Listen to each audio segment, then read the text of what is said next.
This podcast is produced by Northwest Michigan Community Action Agency. The Collective Us, an NMCAA podcast, focuses on inspiring you through stories of those we've helped through our programming or by linking local resources to community members in need. Join us as we learn about the programs offered through NMCAA and how we touch people's lives every day.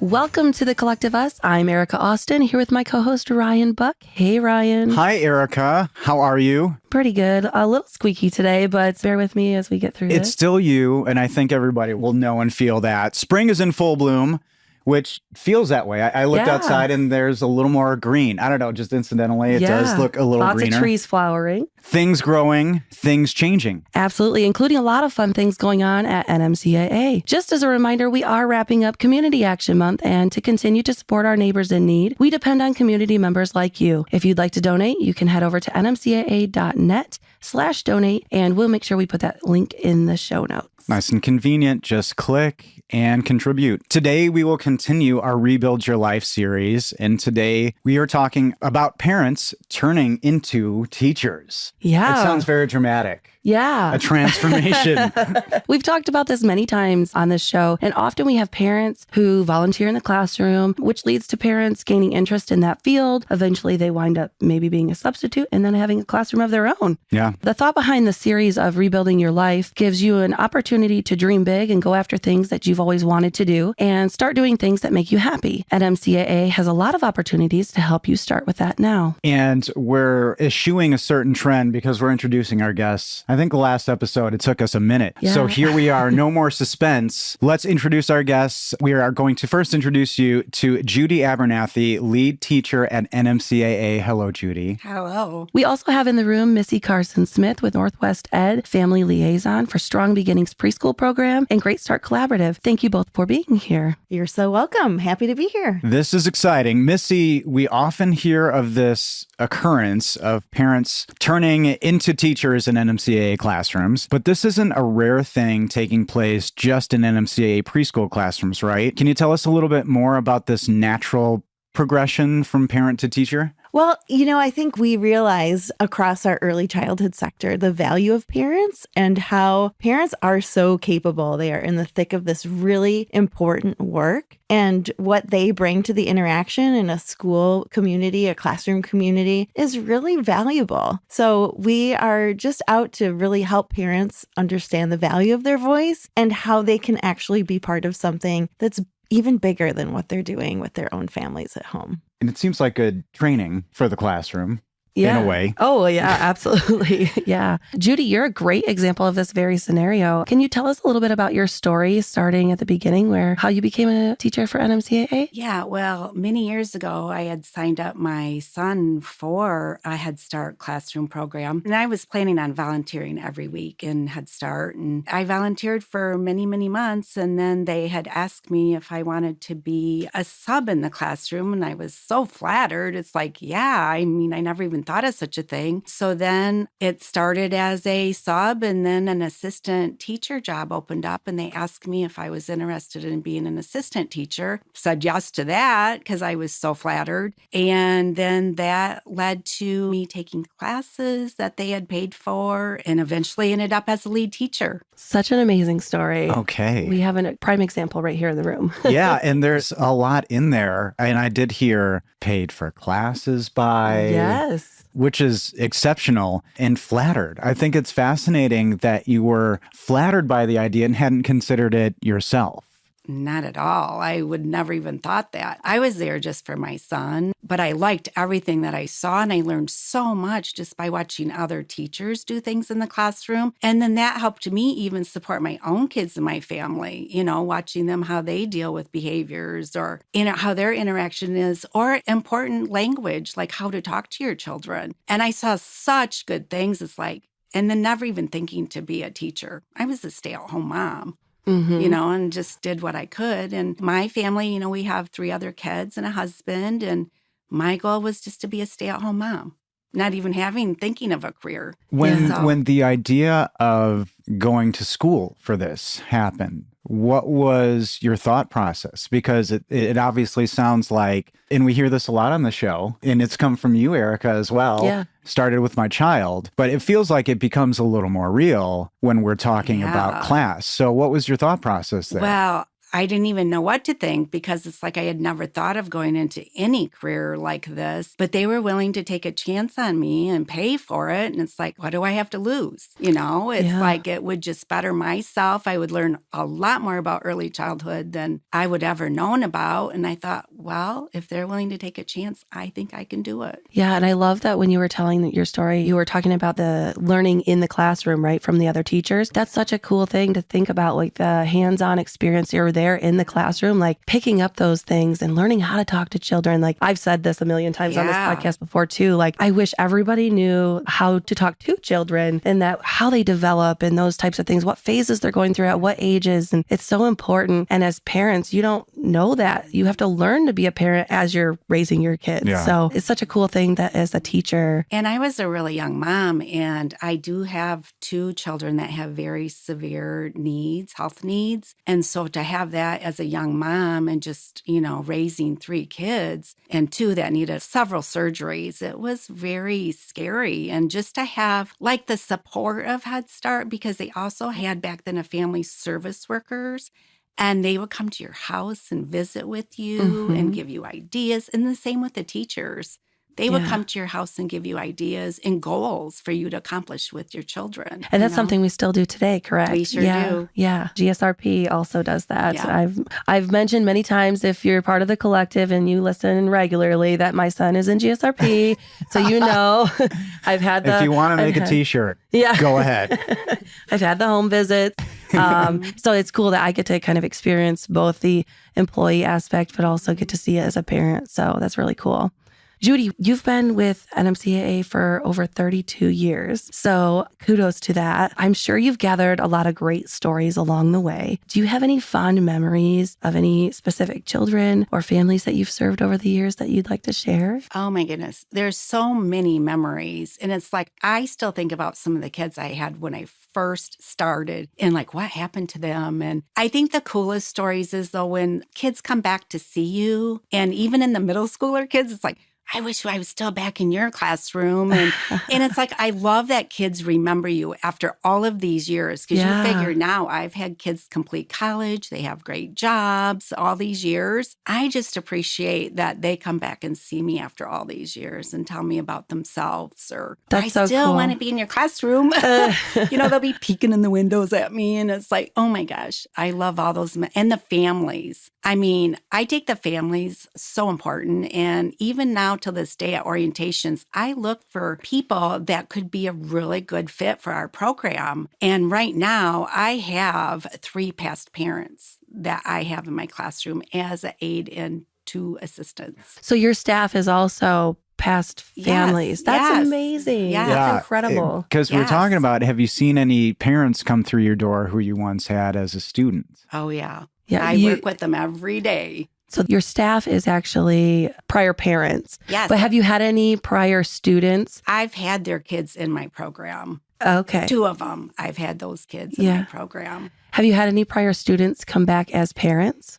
I have had helpers that come back that were kids in our program. Oh, wow. Yeah. That's so incredible. Yeah. The connection to early learning or respect for it, I think is really amazing and a positive connection, or taking time to come back and say, because along the way, I'm sure, it wasn't all wine and roses. So, nobody came back to be like, see, I told you, but to stalk you in your windows, or at least, say hello and thank you. Is pretty remarkable. And it means a lot. Or middle schoolers, middle schoolers can be very different, and they don't mind stopping me in the hallway and give me a hug, or it's like, oh, do you remember me? And it's like, of course I do.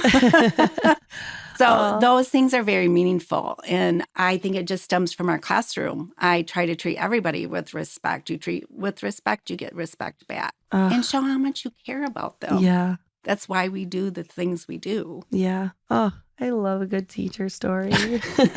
It's clear you're a great teacher. I'd like to change gears a little bit towards Missy. Missy, you're also a part of the Child Caring Now initiative here in the Grand Traverse region. Can you tell us about that group and kind of what the focus is of that group? Yeah. So the Child Caring Now initiative is a project of the Great Start Collaborative of Traverse Bay. It's a cross-sector community that's really built around strengthening the early care and learning system in the 5-county region. So Antrim, Benzie, Leelanau, Kalkaska, Grand Traverse counties. So that initiative aims to do two things. Really, we want to have options. We want to make sure families have options for quality, affordable childcare, and that we support our amazing childcare providers in the critical work that they do.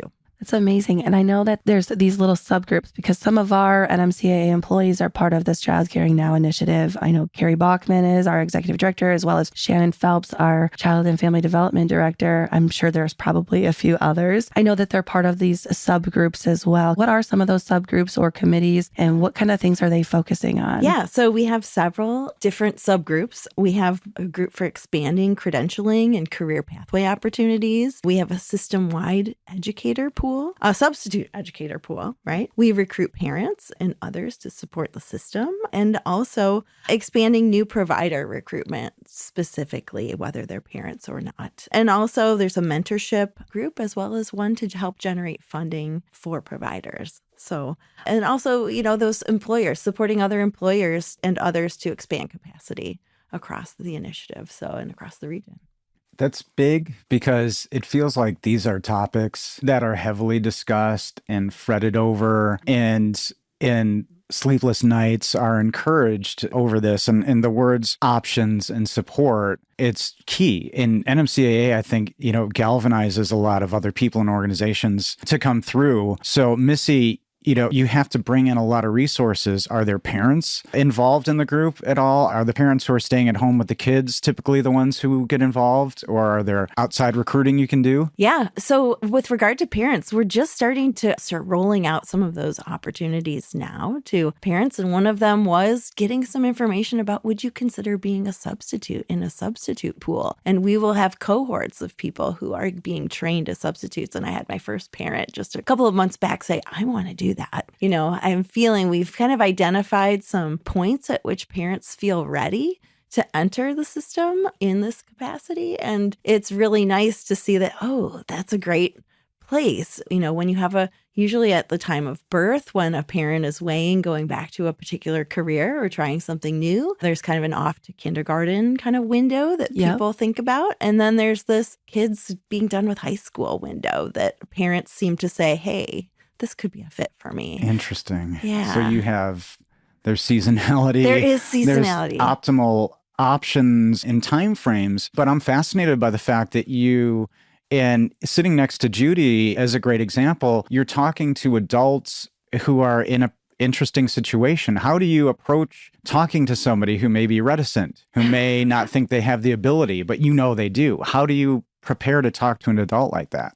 I think it really begins with looking at a person's strengths. And that's really what we aim to do as teachers and as people in the community who work with parents and people who want to see parents be successful. We are looking at their strengths. We have to go from a strength-based lens in order to get anything done and impact any kind of relationship. And it doesn't happen after the first time. I will tell you that. It takes usually a few introductions. It's kind of like trying a new food for a baby. There's a lot of exposures before you really get that person to say, I'd like to try it. And that's fascinating from a learning standpoint. You're approaching adults with a strength-based. Judy clearly you have motivation. I see it. I'm looking at you.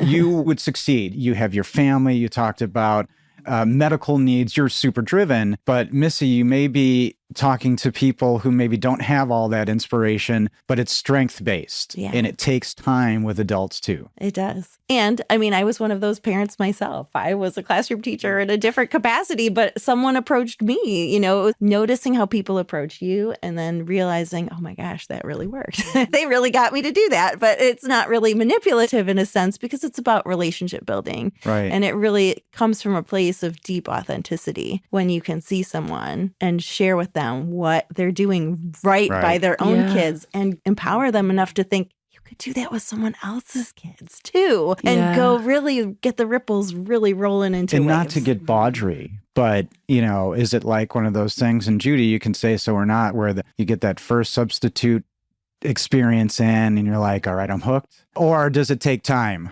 I think it could go either way for different Good people. point, I good mean, point. it's Yeah. for some, it is a little more instantaneous. And for others, they just want to be sure. It is something you don't really want to mess around in a way that's like, let me try it. And then, whoa, nope, that's not for me. The consequences of really just jumping out of it, Interesting. When you're talking about relationships, right? I guess there are those of us who come and go, but really for that staying power, that loyalty, that really parenting is isolating. Let's be honest. It's a really isolating pathway. We are humans and intended to connect with other human beings. And being part of an early care and learning setting really gives parents a way to connect with other humans in a really positive way. As Judy said, the modeling that's going on that you're able to witness not only really impacts your own family of orientation, but it really impacts so many more people. So I have to say that by parents entering the early care and learning field, it really meets a need that we all have for connection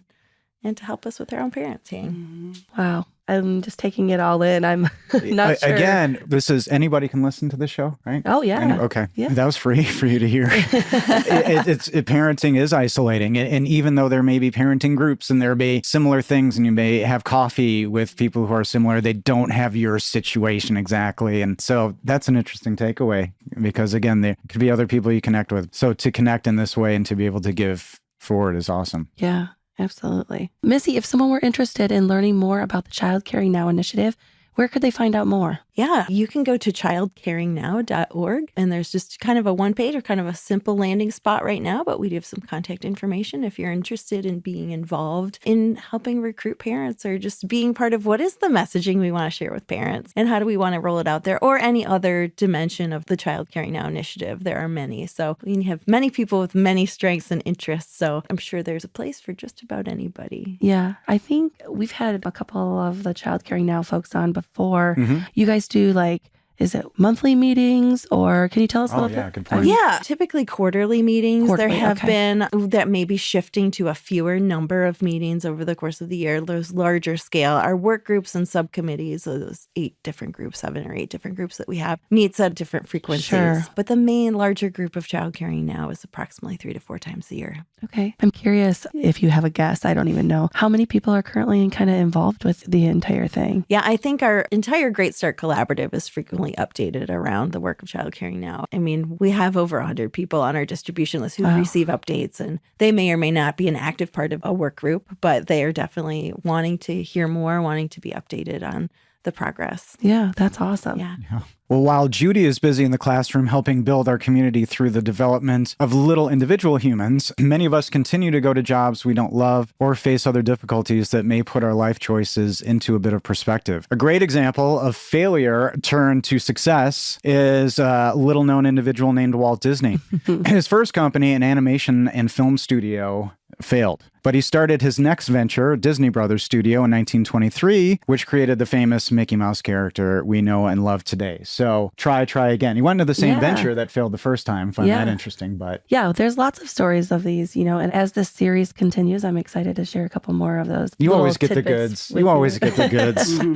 Thanks for sharing that, Ryan. I know we're always looking for teachers at NMCAA. So if you're interested in teaching in one of our preschool classrooms, you can go to our website, nmcaa.net, to find out more. You can click on the employment tab or careers tab. So we always are looking for teachers. Yes. And the website, again, has so many resources. We talk about that a lot. So many resources at nmcaa.net for all of your needs. But Judy, now that we have you in front of us and your expertise, can you tell us more about some of the requirements that there are to be a teacher? Now, you could take this however you want. Give as much practical advice as you need. As if I recall, and we talked about earlier, NMCAA helped you get certified. But what else does it take? Okay, so I have a good example because my aide that works in my classroom, she was a past parent and she was going to be a sub also, but we hired her in as the aide. And the cool part is she just now has completed her CDA credential. And so what happened when she got hired into our program, she was there for a while, but then our education coach had told her about a program if she wanted to complete her CDA. It's called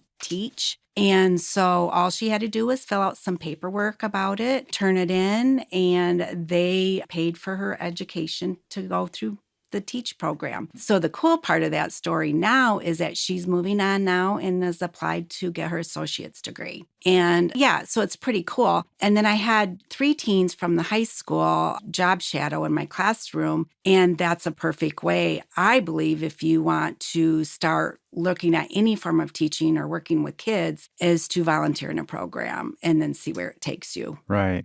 So those are some of the basic requirements. Anything anecdotally?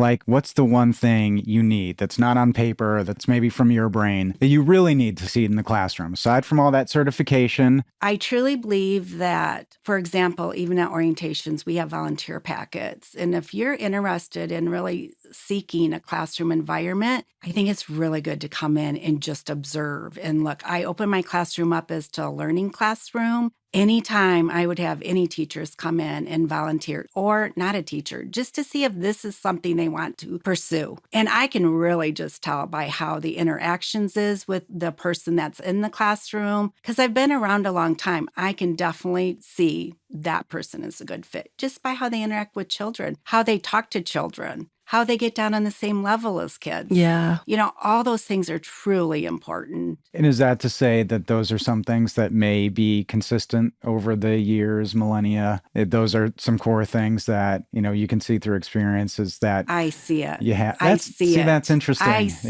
it. I know. That's why I can say at orientation to a parent I've never saw before, it's like, have you ever thought about working with kids? And they go, why? It's like, just because I like everything you say. And it starts with their own children. Like, it's so I cool. like everything you say. Yeah. That's wonderful. I do. How uplifting is that for somebody? I do. And then my enthusiastic always helps.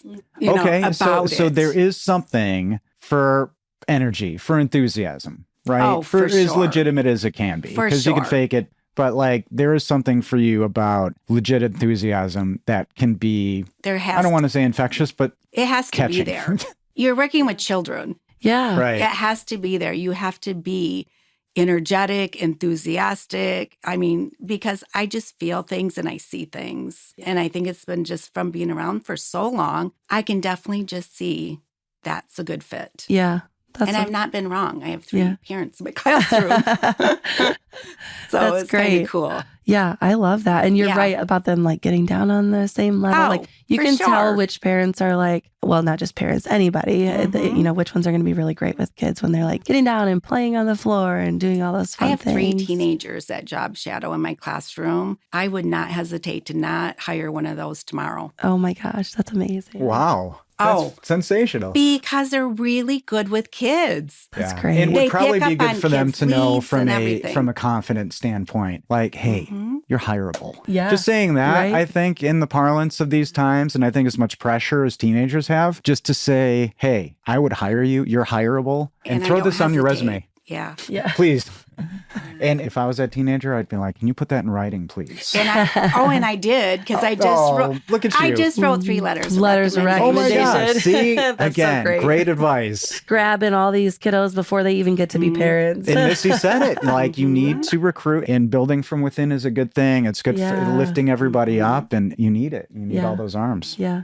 That's awesome. I just did the Career Tech Center where they have the big open house where kids can come and see all the different vendors and stuff. Mm-hmm. And they wanted me to go to that. It was so much fun. I think I dragged every child in there that was walking around. I was like, come over here, you know, and then we explained our program and stuff. It was really, really enjoyable. That's so great. Mhm.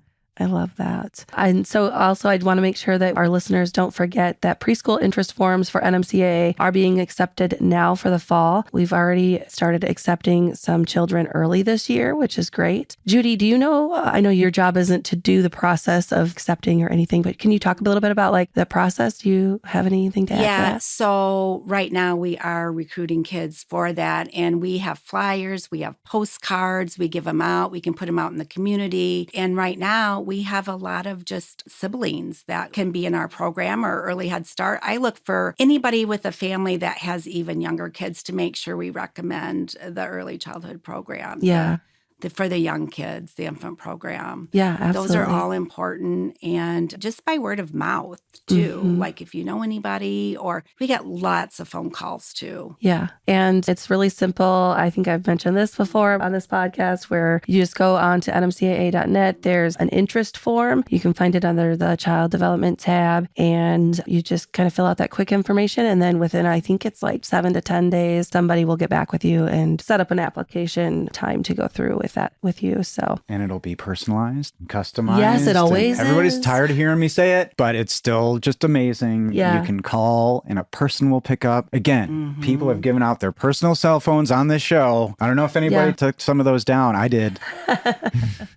They're good ones to have. That is true. So in general, there is a consensus or an understanding that summertime can be a little bit lighter for teachers if you're not doing summer school or what have you. So I'm going to open it up to both of you looking ahead. So we just talked about intensity and recruiting and teaching and all this stuff. So can you shift your brains to relax a little bit? Either of you, big summer plans, either have or wish you had.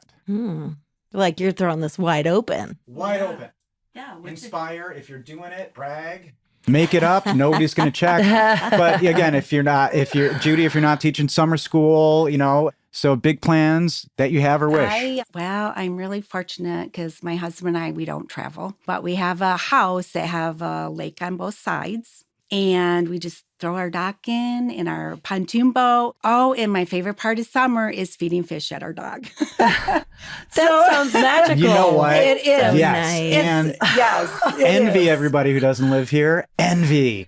Because we get to live in vacation a lot of the time. And so instead of not teaching children for summer, we have a whole wide open lake. And guess where all these bass come and fish is to our dock. Because my husband hands feed them every single day. They come right out and feed the fish with his hand. That sounds puts beautiful. the bait down there and they come up and then they just hang out all summer at our dock. That's amazing. It's so much fun. Yeah, I love that, Missy. Awesome. Well, I'm kind of switching. This is my first summer in a number of years, so I'm going to be working very lightly, if at all. And I have a daughter with Down syndrome who's 16, and we are going to be exploring some career pathway opportunities and kind of a chance for me to zero in on some of her skill sets as she becomes kind of an adult in the community and just supporting her blossoming into this young woman that she is. So I'm taking a little time for my own parenting, I suppose I will say, and it's going to be, I'm looking forward to it. That's awesome. I love that. Every time we'll ask a fairly pedestrian question. Yeah. And get super remarkable answers. Yes, absolutely. I have a couple of reminders before we wrap this up today. We do still have tax preparation going on now. You can contact one of our 3 main office locations to find out more. And our phone number is 231-947-3780. As mentioned, NMCAA is currently taking interest forms for early Head Start, and GSRP programs now. Go to nmcaa.net and search for Head Start. Also, if you are in need of emergency home repair or weatherization, would like to find out more about our emergency food programs, head over to nmcaa.net to find out more. Also, if you or someone you know is experiencing homelessness, please call 1-844-900-0500. And if you'd like to donate to NMCAA, go to nmcaa.net/donate, and we will put that link in the show notes, or you can reach out to our main office in Traverse City at 231-947-3780 to learn more. And as we approach the end of the show today, Judy, I have a really tough question for you. If there was one celebrity you could choose to be a teacher, who would it be? Oh, good one. Who'd be the best teacher? That's a tough Living or one. dead? Oh. Let's add that. Yeah, there you go. Well, I really like the Judds, and I just watched this really heartfelt Naomi Judd movie the other day, and it was like, oh my gosh, her values are just so amazing. Yeah. Teacher energy. Well, you've got the instincts. Yeah. Well, and she just has that soft personality and a Oh. great smile. I just love everything. She's so calm and so beautiful. And I don't know, she was just inspiring. Like, I was just crying over this movie. Like, oh. That's a good teacher because she could break into song when she needs it. Exactly. Oh, and you do. And you That's do a quality. need that. Yeah, okay. There we go. Oh my gosh, too funny. Oh, do I get to answer that question? Oh, I think you know I what? want to. You do have another question, but I'm so interested in your answer. Yeah. You know, I'm going to say Jimmy Fallon. I would love to see Jimmy Fallon in a classroom with young little people. And we need more men in the profession would be amazing. Okay. And he's so warm and funny, and just he's really such a kid at heart, but the energy and the enthusiasm that we talked about. But he's also kind of a mastermind in engaging people. So I think that would. I love that answer. And this may tie into the final question, actually, but wonderful. Yeah, that's great. And I also have to say, I mentioned my son. He was just saying he wishes he had a boy teacher. So there's that. Like, you know, they noticed like all the teachers in his class. He has a lead teacher and 2 assistants, and they're all girls. And he's like, I wish I had a boy teacher. Sure. So, well, we talked earlier something to about think about, right? opportunities, and you know where to head. NMCAA.net, everybody. Absolutely. So, Missy, we said we have one more question for you. All right. We like to usually end on a high note. So, if you had one wish for the Child Caring Now initiative, what would it be and why? I think it would be for people in every sector of our community to just step up and say, this is a value. The work of early care and learning impacts us all. The investment in those early years is what will pay for our future. And so, you know, there's no sector that's excluded from being impacted by the number of people working in the field, by the quality of work that's done in the field. So that would be my hope, is that, you know, if we could have 15 people in every sector as a result of this podcast to say, yes, sign me up, or I'm a parent, sign me up. I'd love to know what I could do to either volunteer or be part of impacting the system in a positive way. Yeah, I love that. Wow. She could have asked for Jimmy Fallon. Are you listening, Jimmy Fallon? That's an unspoken request for you out there. Yes. Okay. Before we wrap up this episode, we'd like to get to our new segment, Ryan's Take. So take it away. Well, I'm really continually amazed by the human beings who are making NMCAA happen. But my biggest takeaway from this episode was Judy's story about not having thought of herself as a teacher. It wasn't a career that she meant to have, and she got one. And I feel that there's some pride there in other people who didn't think that they may have had a path or the strength to do this. I was almost disheartened to hear you say like, oh, I didn't think I could do it, or I was flattered, meaning like you didn't have the ability or the skill, or there was something that said, no, I can't do this. So I'm really amazed by the careers that NMCAA supports, and to put your money on the line and put people through school and give them this new level of confidence, I think is incredible. So Judy's actual story and being here, and NMCAA has got an amazing teacher here. So like, yeah, and 32 years. They're really lucky. 32 years. Yeah, it was all a fluke, and right, this Judy? episode did not have any acronyms, but I will say we said subcommittee more than any other podcast ever. So this episode brought to you by subcommittees. I heard Judy say awesome. something about teach. Is that an acronym? Yes. I wrote that one down. Can you tell us what it is? Yeah, there you go. It was the TEACH program. Is it an acronym? Yeah. Teach? It means something. Can you tell us what it is? I don't know. You don't It's know? just- Okay. All I'm right. not sure. We'll have to because Google that all one. I know is We'll put it in a the TEACH program. Yeah, we'll That's put it in all the I notes. know. Yeah. But you know what? How often have you said subcommittee lately? So here you go. Yeah, right. We're always giving you something new on the we missed the collective bus. acronym of the week. Yeah. It's all good. It's All good. All good. Look, she's looking it up. Judy and Missy, thank you so much for being our guests today. Thank you so much for what you do in our community and for so many people and the lives you enrich. It's amazing. Thank you. Yeah. You're so welcome. And And- TEACH does stand for, just so you know, Teacher Education Assistance for College and Higher Education. There you go. Fantastic. Yeah, there you go. Good Rolls right Lord. off the tongue. Wow. So, Teach does is easier. roll off that Yeah. tongue. So thanks so much for having us today. It's a Oh my privilege gosh, to sit yes. next to Judy. And Yeah. Thank you.